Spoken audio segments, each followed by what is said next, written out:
nosotros el actuario Germán Valle Trujillo, quien es egresado de la Facultad de Ciencias, tiene estudios de la maestría en Ciencias, y el día de hoy nos va a hablar acerca de optimización de portafolios y correlaciones.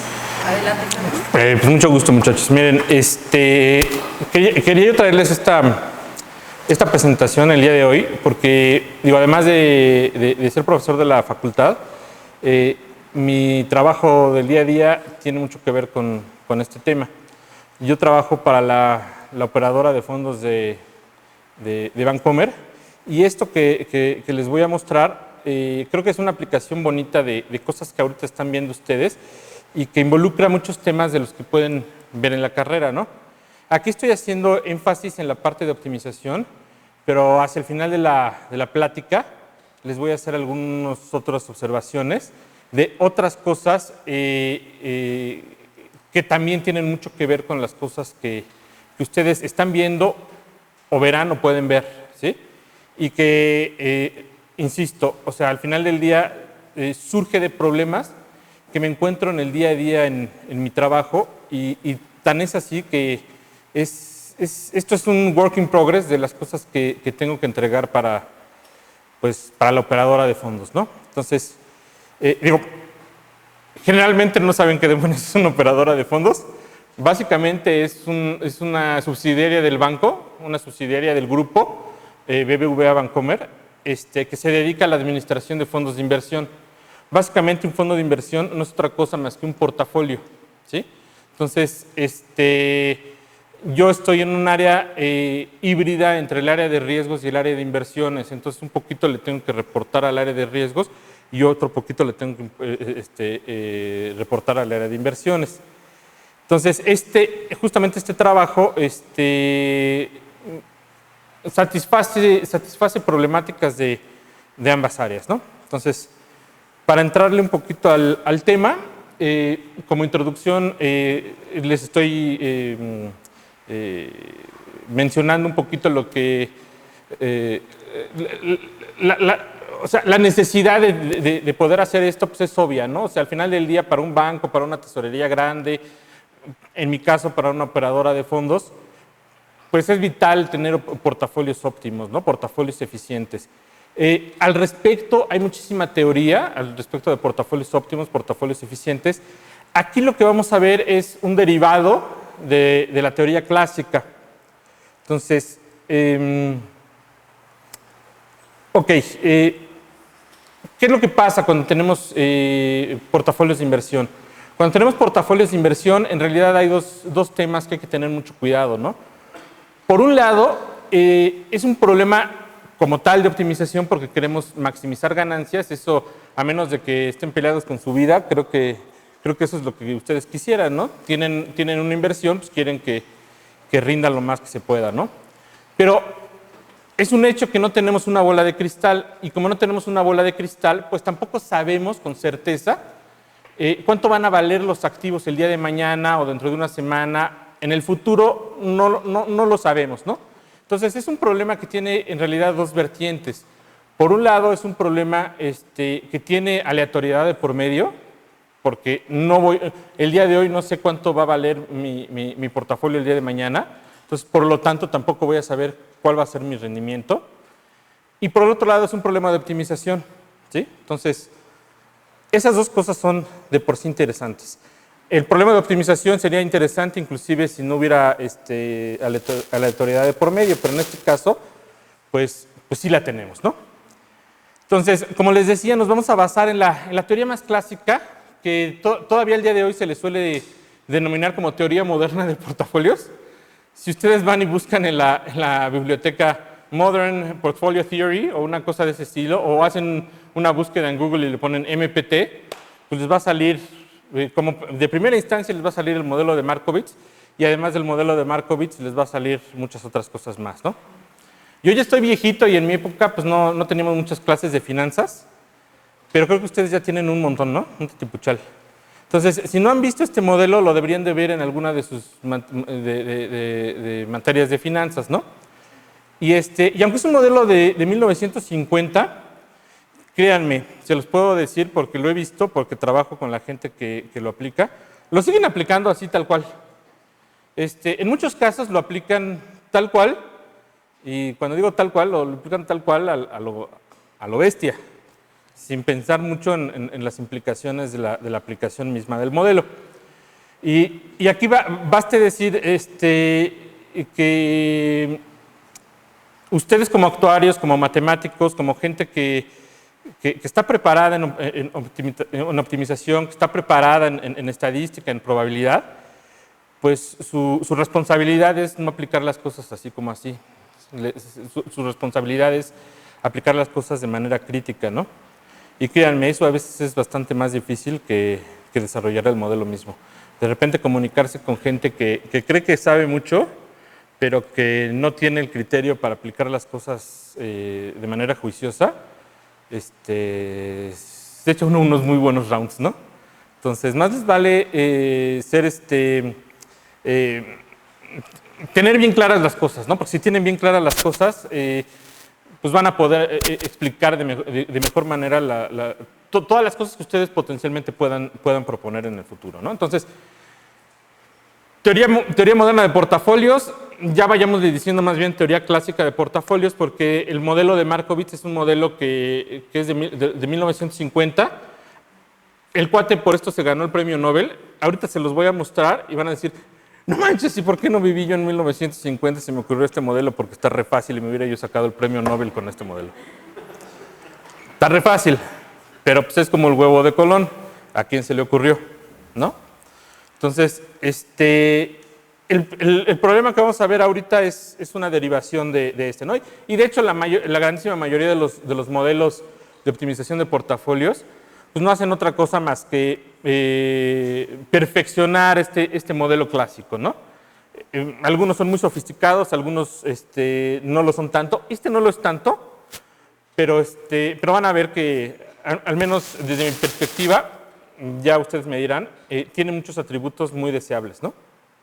Bueno, entonces, ahí les va. ¿De qué se trata el modelo de Markowitz, que es el modelo tradicional? Pues básicamente piensen en que tenemos un conjunto de n activos y tenemos que formar un portafolio con esos n activos. Entonces, básicamente, todo se circunscribe a seleccionar ese conjunto, ese vector X. Ese vector X es, piensen como el peso de los activos dentro del portafolio, ¿sí? Entonces, cada uno de esos X es un porcentaje. Decir, bueno, tengo tanto por ciento invertido en la acción fulanita, tengo X% invertido en la acción sutanita. Bueno, así formamos ese vector, ¿no? Y luego, bueno, ¿qué es lo que queríamos hacer de manera obvia? ¿Qué es lo que queremos hacer? Pues maximizar esa esperanza. Ahí está ya implícita la aleatoriedad. Entonces, dentro de esta esperanza, lo que no conocemos es ese RI. Ese RI es un rendimiento a un plazo determinado. Usualmente se suele utilizar a un día, a 10 días. Se puede determinar un plazo específico, ¿no? Eso depende mucho, sobre todo, del tipo de portafolio que están armando, ¿no? No es lo mismo si ustedes le quieren cascar al mercado. Si le quieren cascar al mercado, pues mientras más corto sea el plazo, pues mejor, ¿no? Pero si es a largo plazo, pues métanle un plazo más largo. Por ejemplo, si es un portafolio de seguros, pues esos plazos suelen ser larguísimos, ¿no? De cualquier forma, ahí ya vamos encontrando algunas de las complicaciones de los modelos, porque aumentar el plazo dificulta la estimación de rendimientos, ¿no? Pero bueno, dime. ¿Es el valor esperado de la suma de RI? Tal cual. Esta es la esperanza de la suma. Entonces, si te das cuenta, la suma misma es el rendimiento del portafolio, ¿sí? Entonces, XI es el porcentaje que tengo invertido en el activo I, y RI es el rendimiento de ese activo. Ahora, ¿qué es lo que ocurre? Que si yo estoy parado el día de hoy, ese rendimiento puede ser el rendimiento que va a tener el activo para el día de mañana. Bueno, ese rendimiento el día de hoy yo no lo conozco, ¿sí? Pero lo que sí puedo hacer es encontrar el rendimiento esperado de ese portafolio. ¿Sí estamos, muchachos? Entonces, esto es lo que yo quiero optimizar, ¿va? Ahora, queda claro que si no hubiera esa esperanza de por medio, pues eso simplemente se reduce a maximizar una función lineal. Eso no tendría mucho chiste. De hecho, inclusive con la misma esperanza tampoco tiene mucho chiste, porque esa esperanza entra dentro de la suma y sigue siendo algo lineal. ¿Sí? Entonces, hasta ahí no tiene en realidad mucho chiste. Lo que sí tiene más chiste, entonces, es meterle restricciones. ¿Sí? Entonces, pues no se trata de irse así como así, y entonces hay que hacer las cosas con calma, ¿no? Y aquí es donde les digo que se juntan las dos cosas, ¿no? Le tengo que reportar cosas a la gente de inversiones, entonces a la gente de inversiones le interesa hacer dinero. A la gente de riesgos le interesa, pues sí, haz dinero, pero no te vuelvas loco con el riesgo. Entonces, como no quiero que te vuelvas loco con el riesgo, lo que hacemos es meter una gama de X. Esa gama de X, por el momento la voy a dejar un poquito ambigua, pero le vamos a ir dando forma. Pero esta gama de X piensen que es una función de riesgo. ¿Sí? Entonces, esa gama de X me va a medir de algún modo el riesgo del portafolio. Entonces, lo lógico es, ok, vamos a maximizar el rendimiento del portafolio, pero no te vayas como chivo en cristalería, ¿no? Agarra y acota tu riesgo, ¿no? Sí asume riesgo, pero hasta un gamma cero, donde ese gamma cero, seguramente entre los grandes jefazos determinan el valor de esa gamma cero, ¿no? Determinan cuál es un nivel tolerable de riesgo, ¿no? Para una operadora de fondos es diferente que para un banco. Por ejemplo, para un banco eso iría más en función del capital del banco, qué tanto puede tolerar de pérdidas, por ejemplo. En una operadora de fondos, pues una operadora de fondos lo que hace es vender portafolios. Entonces, en ese caso, esos límites lo fijan de otro modo. Si yo como operadora de fondos voy y te vendo un fondo de renta fija, pues yo espero que ese fondo de renta fija tenga un riesgo de acuerdo con un fondo de renta fija. Si yo quiero comprar un fondo de renta variable, pues voy a querer un fondo que tenga un riesgo acorde con la renta variable. ¿Sí? Si de plano yo estoy bien locote y digo, ¿sabes qué? A mí el riesgo me gusta, y métele derivados, y métele activos alternativos, y métele de todo, pues ya pues seguramente esa cuota va a ser bastante más laxa, ¿no? Entonces, aquí ya tiene más sentido, ¿no? O sea, estoy maximizando una función sujeta a ciertas restricciones. Aquí solo estoy poniendo restricciones sobre el riesgo, pero lo cierto es que puede ser un poco más complejo. Bueno, antes de esto, podemos hacer las dos cosas, ¿no? Podemos plantear este problema de maximización, o al revés, podemos plantear un problema de minimización, donde lo que voy a hacer es minimizar el riesgo sujeto a un rendimiento. Se pueden ir por las dos formas. En la práctica son más o menos equivalentes. Aquí vamos a ir pidiendo un rendimiento mínimo, y entonces usualmente lo que se suele hacer es jugar con ese mu cero, de tal manera que empiezas con poco rendimiento y muy poquito riesgo, y entonces le vas aumentando el rendimiento y por fuerza le tienes que ir aumentando el riesgo, ¿no? Bueno, eso es más para una clase de teoría de portafolios, pero así es como se suele hacer, ¿no? Este es el planteamiento más sencillo. El planteamiento más sencillo. Hay otro tipo de restricciones que se suelen pedir. Algo muy inmediato sería pedir que la suma de las X, de los pesos dentro del portafolio, sea igual a 1. ¿Qué sentido tiene eso? Pues al final del día, si cada X sí es el porcentaje que tengo invertido en un activo, cuando yo le estoy pidiendo que sumen 1, pues básicamente lo que estoy diciendo es, pues todo lo que tienes, inviértelo, compadre. O sea, no dejes nada debajo del colchón. ¿Sí? Si no sumara 1, quiere decir que estoy dejando dinero debajo del colchón. Eso no tiene sentido. Malas noticias, sí lo llegan a hacer. Pero bueno, ni modo. Vamos a pedir que sumen 1, ¿no? Otra cosa que sería bueno pedir es que todas estas X fueran no negativas. Esto no es imperativo. En finanzas existe algo que se les llaman ventas en corto. Y cuando tú vendes en corto un activo, básicamente estás invirtiendo negativo en ese activo. Ay, ¿cómo se hace eso? Suena medio raro. Básicamente lo que hacen es pedir prestado un activo y lo venden. O sea, están vendiendo algo que no es tuyo. Sirve y sirve bastante bien. En el caso de los fondos de inversión, típicamente no está permitido irse corto en los activos. Los bancos tienen un poquito más de libertad de irse cortos, aunque últimamente ya tienen menos, ¿no? Entonces, otra restricción adicional podría ser suponer que todas las variables X, Y deben de ser mayores o iguales que 0. Insisto, no necesariamente tiene que cumplirse, o inclusive podría ser que dentro de un mismo portafolio tuviéramos permitido irnos en corto con algunos activos y no tener ese chance con otro tipo de activos, ¿sí? A lo mejor en función del riesgo del activo, en fin, ¿no? Puede ocurrir. Ok. Entonces, para armar un modelo un poquito más completo, en el caso del modelo de optimización podríamos verlo de esta forma. Minimizamos riesgo sujeto a tener un rendimiento mínimo, un mu0 que me gusta, ¿no? Digo, bueno, pues sí, mínimo riesgo, pero al menos gánale tantito. Y vamos a pedir que el vector de variables de decisión X esté en un conjunto Q. A ver, este conjunto Q en realidad representa restricciones adicionales sobre la restricción del rendimiento. O si estamos en el caso de maximización, serían restricciones adicionales sobre la restricción del riesgo, ¿estamos? Ahora, ¿qué es lo que pasa? Que este XQ, este conjunto Q, pues puede ser justamente las restricciones que les decía yo, ¿no? De que sumen 1 o de que sean no negativas. Otro tipo de restricciones, que eso es muy, muy común, son restricciones sobre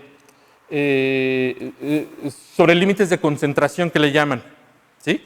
Eso es muy, muy importante, porque, por ejemplo, puede ser que un gestor, que un trader, decida atascarse de un activo en común, de un activo en particular.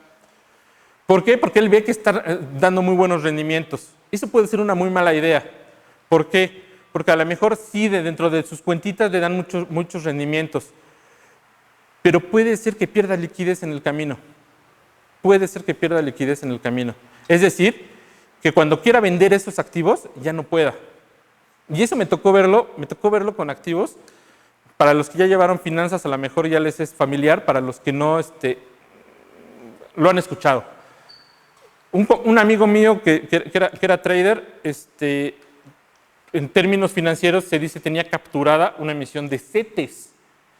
¿Qué más puede ser? ¿Qué otra cosa más líquida hay en el mercado mexicano que los CETES? O sea, en principio cualquiera diría, tú tienes un CETE, lo vendes de inmediato, cualquiera te lo compra, en principio. Pero este cuate tenía capturada la emisión, es decir, él tenía prácticamente toda la emisión. ¿Qué pasó cuando él lo quiso vender? Pues que sus contrapartes no son tontos, se dieron cuenta.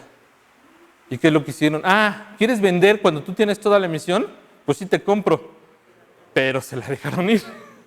O sea, se la compraron, pero súper barato. Entonces, se necesitan también otro tipo de restricciones como límites de concentración, en cuyo caso, además de tener la restricción de que la suma de los pesos sea 1, a lo mejor tienes que la suma de los pesos para algunos activos sea menor o igual que alguna cota, ¿sí? Para tener esos límites de concentración más o menos en niveles razonables, en niveles cómodos, ¿sí? Entonces, esa Q puede tomar una forma bastante interesante, ¿no? ¿Cuál es la buena noticia? Bueno, la buena noticia es que si se han dado cuenta, los ejemplos que les acabo de poner de las restricciones que potencialmente podrían estar dentro de ese Q, todas ellas dan lugar a un conjunto convexo. Y entonces, si le han puesto atención a su clase de investigación de operaciones o de programación lineal, mientras vivamos en un mundo convexo, vamos bien. Si nos salimos de la convexidad, entonces sí comienzan a tronar los dedos, ¿sí? Pero mientras vivamos en un mundo convexo, todo va súper bien, ¿no? Entonces, usualmente, no siempre, pero usualmente ese conjunto Q es convexo. Y si se dan cuenta, arriba tengo otra restricción que es mu mayor o igual que 0. Pues no pierdo la convexidad. Entonces, el problema que tengo ahí arriba es minimizar una función sujeto a una serie de restricciones que me dan como consecuencia un conjunto convexo. Entonces, estoy minimizando una función sobre un conjunto convexo. Eso ya está bien. Ahora bien, vamos a ver dónde se comienzan a complicar las cosas. Las cosas se comienzan a complicar aquí. ¿Por qué? Al final del día yo les dije, esa gamma de x es una función que mide el riesgo. Entonces, cuando digo una función que mide el riesgo, quise ser un tanto ambiguo de entrada, porque les voy a ir presentando algunas variantes. Y la variante, el problema original, el problema de Markowitz, lo que hacía era tomar como medida de riesgo a la volatilidad del portafolio. Entonces, en este planteamiento, aquí tengo la volatilidad del portafolio. ¿Cuál es la bronca con esto? Pues la bronca con esto es que esa función no es lineal, ¿no? Entonces, sí estoy optimizando una función que no es lineal sobre un conjunto convexo. Créanme, todavía ahí estamos vamos todavía en caballo de Hacienda, ¿no? Ahora, a ver, una alternativa sería esta. Esta funciona re bien, créanme. Cuando uno quiere aplicar Markowitz o una variante de Markowitz, esta es una versión bastante buena. Aquí estoy matando dos pájaros de un tiro. Por un lado estoy maximizando, aquí la regué, ahorita les digo dónde la regué. Aquí estoy maximizando lambda por mu. Mu es el rendimiento esperado de mi portafolio, ¿sí? Entonces, mu es una función lineal del portafolio, ¿sí? La suma de x por los rendimientos esperados de cada uno de los activos del portafolio. Aquí donde la regué en ese más debe ser menos, ¿sí? Entonces, ¿qué es lo que está pasando? Que tengo aquí lambda mu menos 1 menos lambda, bueno, ahí estás, ¿no? O sea, ¿qué es lo que está pasando? Que en este planteamiento, lo que voy a hacer es, al mismo tiempo, maximizar el rendimiento y disminuir el riesgo. Bueno, esto está padre. Esto está padre porque esa lambda depende mucho de la persona que está haciendo la optimización del portafolio. Básicamente esa lambda se suele interpretar como un factor de aversión al riesgo y está por completo bajo el control del administrador del portafolio, ¿sí? Entonces, lo puede hacer. ¿Qué ventaja tiene esto? Pues la ventaja que tiene esto es que aquí se puede ver con claridad que estoy optimizando una función cuadrática, ¿sí? Y entonces, mientras esté yo optimizando una función cuadrática sujeto a una serie de restricciones que da por consecuencia un conjunto convexo, sigo yendo en caballo de Hacienda. Yo siempre lo he dicho, o sea, si tienes un problema de lineal, maravilloso. Si pierdes la linealidad, pero sigues con un problema convexo, todavía sigues teniendo la sartén por el mango. Cuando pierdes la convexidad y pierdes la linealidad, entonces estamos fritos. La cosa se puede llegar a poner bastante interesante, ¿no? Bueno, entonces, se los quiero poner nada más como observación. En realidad, y es el tema de esta plática, es, vamos a atacar este problema, sí, pero lo vamos a atacar desde otra perspectiva.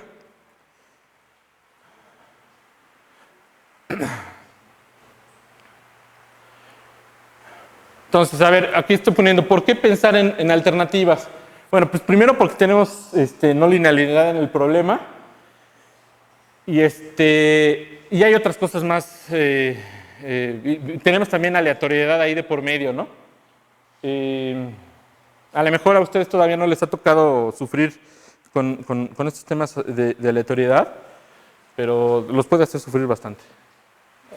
A ver, ¿dónde estoy?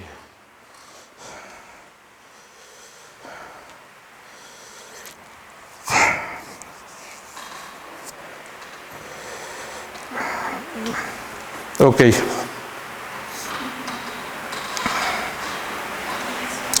Ok, está bien. Entonces, fíjense, como les decía yo, tenemos en realidad dos problemas aquí. Por un lado, estamos optimizando una función no lineal y por el otro lado, tenemos aleatoriedad de por medio. Entonces, cuando tenemos esto de aquí, Vamos a estimar todos estos parámetros. Al final del día, la aleatoriedad está implícita en los rendimientos esperados por un lado y por el otro está implícita también en esa omega. Esa omega no es otra cosa más que la matriz de varianza-covarianza de mi portafolio, ¿sí? Entonces, ¿qué es lo que pasa? Bueno, lo que pasa es que si estoy en un mundo normal, todo funciona de maravilla, ¿sí? Porque entonces la normalidad me ayuda muchísimo, ¿no? Al momento de trabajar con la conjunta de normales, pues todo es bello y hermoso, ¿sí? Pero ¿qué es lo que pasa en la vida real? En la vida real se suele hacer mucho ese supuesto de normalidad, pero lo cierto es que ese supuesto de normalidad no funciona. No funciona. Funciona en general o está cerca de funcionar en general para los activos más líquidos, para acciones, por ejemplo, que son muy, muy líquidas, o para índices que tienen mucho movimiento. Por ejemplo, en Estados Unidos, en el mercado de Estados Unidos, pues sí tiene mucho sentido asumir normalidad, sobre todo para las acciones más líquidas. En México, pues solo para unos cuantos. Los invito en un momento dado que bajen una serie de precios de Yahoo, por ejemplo, podrían bajarse una serie de precios de Yahoo y calcular rendimientos de esas series y aplicarle alguna de las pruebas de bondad de ajuste que ustedes se conocen y van a ver que muchas de ellas no van a pasar el supuesto de normalidad.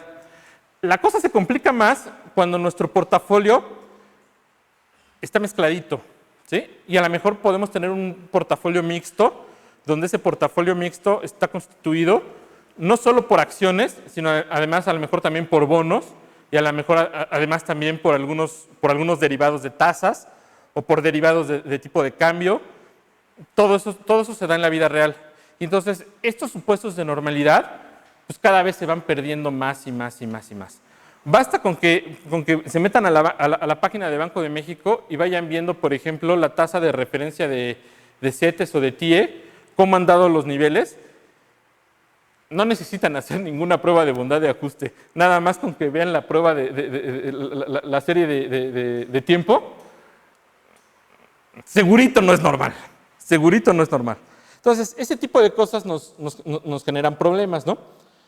Entonces, en Markowitz, para ser muy explícitos, la función de riesgo que estamos utilizando es esta, ¿sí? No es otra cosa más que la varianza del portafolio, bueno, la volatilidad del portafolio. Nosotros lo que proponemos, no es la única medida, aquí les estoy poniendo otras medidas, no sé si las hayan escuchado, pero otro tipo de medidas de riesgo, pues uno es el famoso valor en riesgo, otro es el VaR condicional, son otro tipo de medidas de riesgo que pueden ser utilizadas. Aquí en esta presentación lo que yo les quiero presentar es esta otra medida de riesgo, ¿sí? Entonces, esta otra medida de riesgo se parece mucho a la volatilidad, pero no es la volatilidad, ¿sí? Si se dan cuenta, en realidad también es una norma, ¿no? Pero la bronca es que en el otro caso teníamos las cosas al cuadrado. Aquí la desventaja es que salen valores absolutos, ¿sí? Y entonces, bueno, la no linealidad persiste. Es otro tipo de no linealidad, pero la no linealidad persiste. Entonces la pregunta es, ¿y en realidad entonces se le estoy ganando al momento de cambiar las cosas?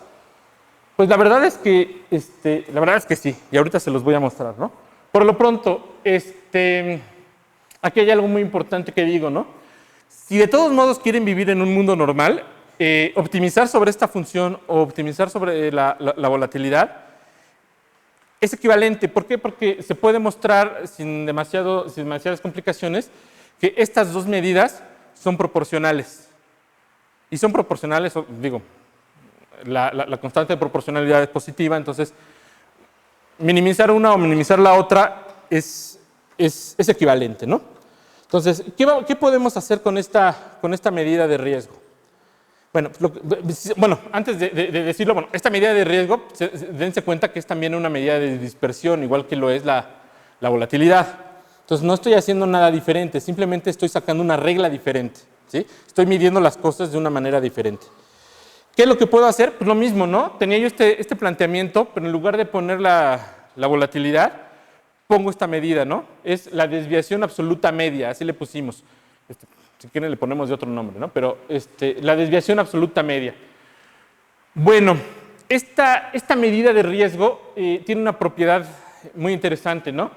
Que a este tipo de medida de riesgo se le llama PL computable, es decir, PL de programación lineal. Quiere decir que, aunque no es lineal, la puedo linealizar, ¿sí?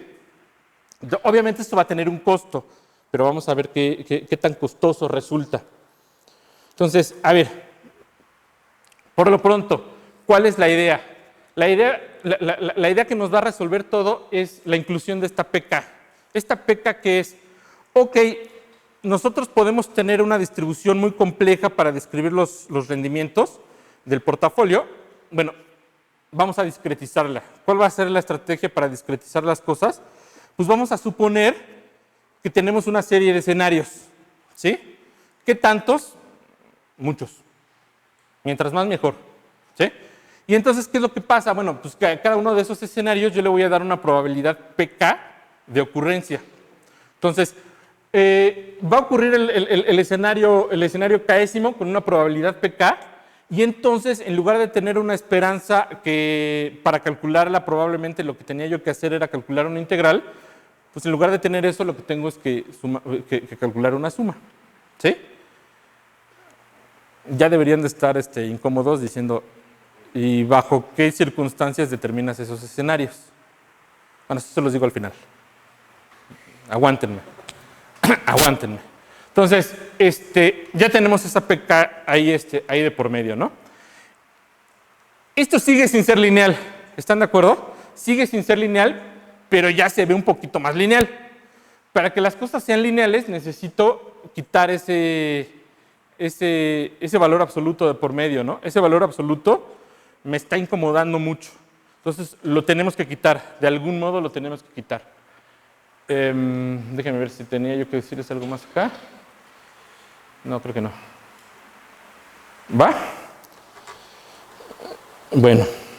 Entonces, ¿qué es lo que pasa? Ah, sí, ya sé. Qué bueno que lo puse. Estos dos me interesaba ponerlo. Entonces, básicamente el problema, después de introducir esta serie de escenarios, lo puedo escribir de esta forma. Esta mu la puedo dejar dentro de la función objetivo, o esta mu hacerla también una variable. Simplemente la voy a estar igualando pues, a la forma funcional que tiene, ¿no? Esta mu no es otra cosa más que el rendimiento esperado del portafolio. Teníamos el rendimiento del portafolio era la suma de las RIs por la XI, ¿se acuerdan? Aquí lo sustituí por las MUIs, porque las MUIs concíbanlo como el rendimiento esperado, ¿sí? Entonces aquí ya tengo esperanzas. Aquí ya quité toda la aleatoriedad. La aleatoriedad está implícita en la suma, pero ya es una esperanza. Ya es una esperanza. Entonces aquí ya todo es determinístico, ¿sí? Aquí ya todo es determinístico. ¿Qué es lo que pasa aquí? Vaya, por eso puse los puntos aquí a resaltar. El problema no es lineal. Ahorita vamos a ver qué hacemos con eso. Y aquí viene una de las cosas súper archi contraimportantes. Dice, no es necesario estimar correlaciones. Estas ya están implícitas en la selección de escenarios, ¿sí? Originalmente lo que teníamos como medida de riesgo era la volatilidad. Y para calcular la volatilidad yo lo que tengo que hacer es calcular una matriz de varianza-covarianza. Que bueno, en el mejor de los casos, si estamos en un mundo normal, eso no va a ser tan difícil de calcular. Pero tiene su chiste. Si no estamos en un mundo normal, entonces sí estamos en problemas serios. ¿Por qué? Porque si estamos en un problema fuera de la normalidad, entonces establecer una estructura de correlaciones entre las variables no es trivial, no es para nada trivial. Entonces, el hecho de no utilizar correlaciones es, créanme, oro molido, oro molido. ¿Qué es lo que va a pasar? Que al final del día, yo lo que estoy haciendo es calcular esta medida de riesgo como la suma como la esperanza que tenemos ahí arriba, ¿no? donde estoy calculando la desviación del rendimiento de mi portafolio con respecto a la media y lo estoy ponderando por la probabilidad de que ese escenario ocurra, ¿sí? Entonces, ese escenario, voy a calcular ese escenario para todas las posiciones dentro de mi portafolio. Al momento de hacer eso, estoy considerando ya de manera implícita la correlación entre los activos. De tal manera que ya no me es necesario calcular esa estructura de dependencia, ¿no?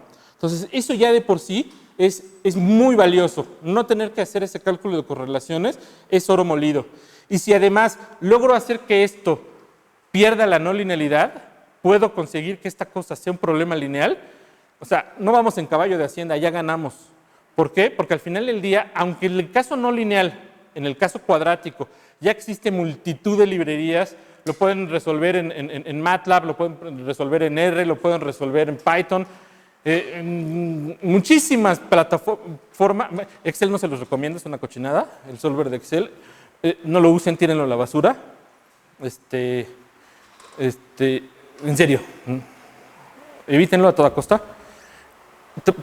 Pero ya existen muchas librerías para resolver el caso, inclusive el caso cuadrático, ¿sí? Bueno, obviamente existen muchísimas librerías para resolver el caso lineal. Y jalan muy rápido. Entonces, aunque el problema en un momento dado pueda crecer, no hay bronca. ¿Va? Entonces, ¿qué es lo que vamos a hacer para linealizar este problema? Pues lo que vamos a hacer es definir estas variables de K. ¿Sí? Entonces, estoy definiendo estas variables de K como este valor absoluto. Entonces, aquí ya vamos a ir incurriendo en algunos costos, pero no van a ser costos muy onerosos, ¿no? ¿Por qué? Porque entonces el problema original yo lo puedo expresar de esta forma. Y si ya llevaron un curso de programación lineal de investigación de operaciones, muy probablemente vieron ya este truco, de hecho, o algo muy similar. Entonces, vamos a minimizar la misma función, pero en lugar de poner los valores absolutos, pongo estas Ds. Pero para que se conserve el significado que tienen estas Ds, tengo que añadir este par de restricciones adicionales, ¿sí? Entonces, tengo que pedir que sea mayor o igual que esas dos diferencias para garantizar que esta cosa siga siendo el valor absoluto, ¿sí? Y además, pues obviamente tengo que pedir que esta cosa sea mayor o igual que 0, ¿sí? Entonces, aquí pueden ocurrir una de dos cosas. Si la diferencia arriba es mayor o igual que 0, entonces la de abajo es redundante y al revés. Si la de abajo es mayor o igual que 0, entonces la de arriba es redundante. Bueno, es un costo, a lo mejor no nos gustaría verlo ahí. La verdad es que no es un costo que me espante mucho, ¿no? Entonces, estoy cambiando sí un problema no lineal por este problema que ya es lineal. Entonces, finalmente ya gané por los dos lados. Por un lado, me estoy evitando el problema de calcular las correlaciones y por el otro lado, estoy cambiando un problema no lineal por un problema lineal. Que créanme, también por experiencia propia, inclusive en el caso no lineal, podemos caer en problemas numéricos, por ejemplo, donde a pesar de que la función sea cuadrática, a lo mejor la matriz de varianza-covarianza tal como la calculé, no tenga las propiedades deseables para realmente llegar a un óptimo, ¿no? Entonces, todo ese tipo de cosas me las estoy ahorrando por este medio, ¿sí? Ahora, ¿qué pasó? Perdón, cuando dices que estás pagando un costo, ¿te refieres al tamaño del problema? Al tamaño del problema. Estoy aumentando el problema en términos de número de restricciones y número de variables, ¿sí? Pero vaya, de mi experiencia, de lo que he visto en los portafolios que me toca revisar día con día, uno grande, de los más grandes, no tiene más de 300 activos. Pues váyanle contando. Supónganse que de ahí salieran unas 500 variables. No es tan grande. Para los... Bueno, o sea, ustedes cuando lo tienen que hacer en su cuaderno está enorme, está gigantesco. Para la computadora no es tan grande. Y eso estoy hablando de una cartera grande. Una cartera más moderada, pues tendrá unos 50 activos, ¿no? Entonces, a pesar de que estamos incrementando el tamaño del problema en términos de restricciones y en términos de variables, la computadora lo tolera. No es tan grave la cosa, ¿no? Ahora, algo interesante aquí. Bueno, no es la única medida de riesgo que podemos atacar. ¿Qué les parece esa otra? De principio, a priori se ve muy amenazadora, ¿no? En realidad no lo es tanto. Dense cuenta qué es lo que estoy haciendo aquí. Esta también es una medida de dispersión muy parecida a la que teníamos anteriormente con el valor absoluto, pero en este caso nada más me estoy fijando en una parte de la distribución. Cuando me tomo la medida de dispersión completa, yo estoy tomando en cuenta tanto, como es el valor absoluto, estoy tomando en cuenta los casos cuando mu menos la esperanza esta de la derecha es mayor que 0 y cuando es menor que 0. Estoy tomando las dos colas, digamos. Aquí estoy tomando solo el caso cuando tengo pérdidas. Entonces, obviamente para un trader, para un gestor de un portafolio, pues lo que le interesa es minimizar los casos cuando tiene pérdidas. Entonces, básicamente eso es lo que está haciendo. Ahora, esta esperanza, así como se ve, pues podría parecer que es difícilmente trabajable. Bueno, no es difícilmente trabajable. Resulta que esta función, así como la ven, de rebuscada, también es linealizable. Y no solo es linealizable, sino que inclusive el planteamiento del problema, siguiendo la misma metodología que en el caso anterior, nos da hasta más sencillo. Nos da hasta más fácil. ¿Sí? Entonces, y hay más medidas, ¿no? Podría yo estarles dando más y más medidas. No es la intención, ¿no?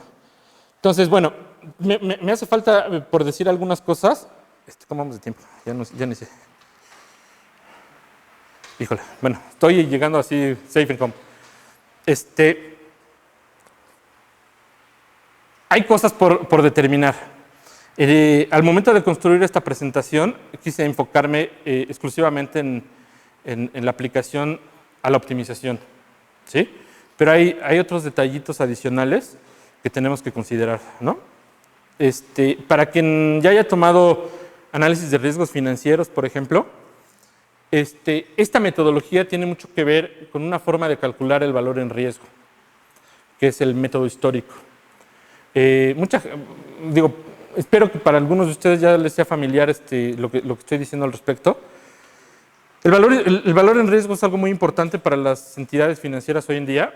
Y cuando digo método histórico, a lo mejor algunos de ustedes están diciendo, oye, pero ese es el más chafa. No necesariamente es el más chafa.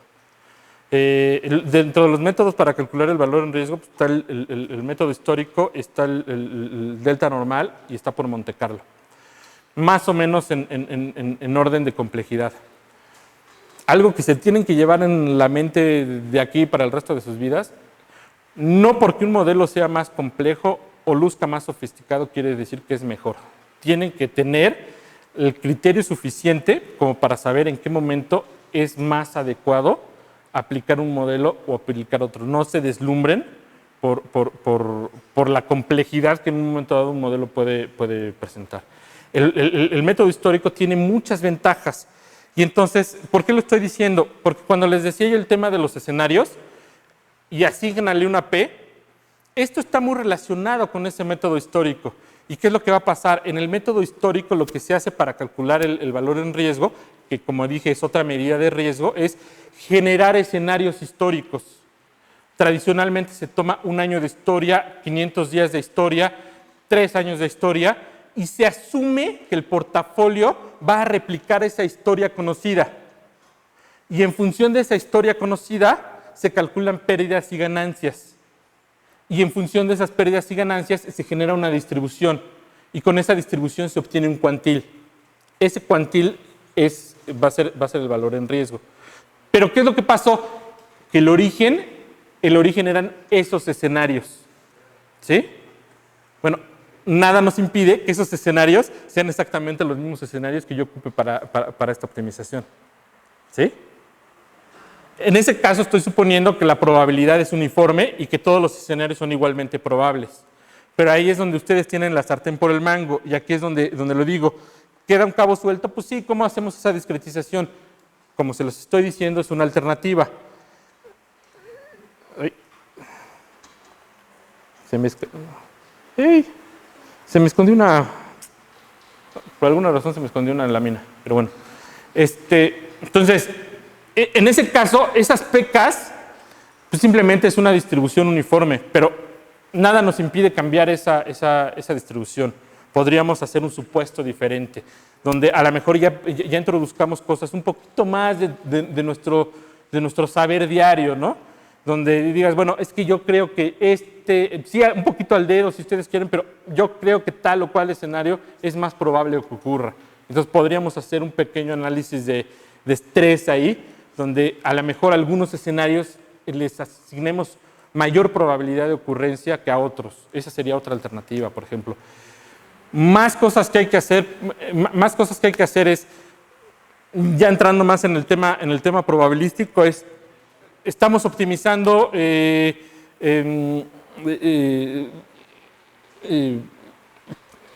minimizando una volatilidad, minimizando una medida de riesgo sujeto a un rendimiento. Podemos mezclar las dos cosas y estar maximizando rendimiento y minimizando riesgo a la vez. Algo que cualquier trader les va a decir de inmediato es, ¿y qué rendimiento estás ocupando? El rendimiento histórico. Eso les va a causar comezón. No les gusta ver rendimientos históricos y con razón, ahí sí tienen razón. ¿Qué es lo que puedes hacer? Pues meter modelos de pronósticos. Y en lugar de estar poniendo rendimientos esperados, hacer un forecast. Nota mental, lleven series de tiempo, ¿no?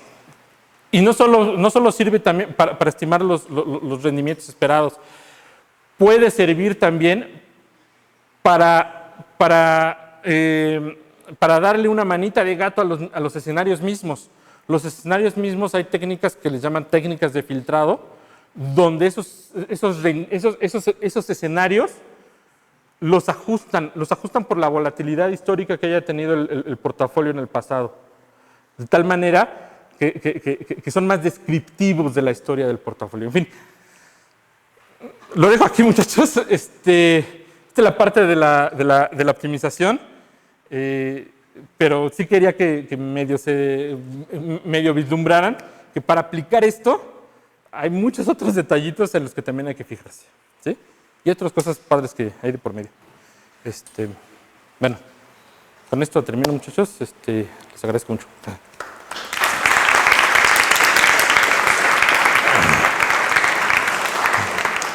¿Sí tienen preguntas o algo?